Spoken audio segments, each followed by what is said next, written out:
And so a couple years back, I found myself in one of those spots, and I started looking for stories, and I ended up talking to a gal who works in hospice, and I asked her how she ended up there. And she told me this great story, and I was sort of writing a song, and she told me the story when she was 5 years old. And she's a beautiful woman, and she's got these big green eyes and blonde hair. And so picture a 5-year-old with big green eyes and blonde hair. And she was telling me the story about when her grandma died. And remember, she ended up with a career in hospice, so it really stuck with her. And she was 5 years old, and her grandma had died. She was very close to her grandma, and she was sitting on the floor of the hallway, watching all the grown-ups. And, you know, we're big people. Even I'm a big people to a 5-year-old. And everybody's ignoring her, like grown-ups do in a crisis. They kind of ignore the kids. And everything's going on around her, and she's okay with the fact that grandma died, because little kids are closer to heaven than we are. But everyone's ignoring her. Finally, this hospice nurse sat down on the floor next to her and just sat there with her for a while and didn't say anything, was just there with her. And finally, what she remembers is that this nurse was present with her. And she finally looked up at her, and all she could think of to say was, well, who will pray for me? And that's the name of this song.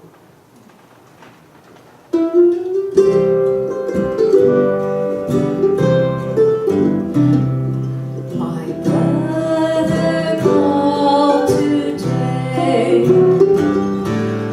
My mother has passed away. Now she is gone. How can I go on? Who will pray for me?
through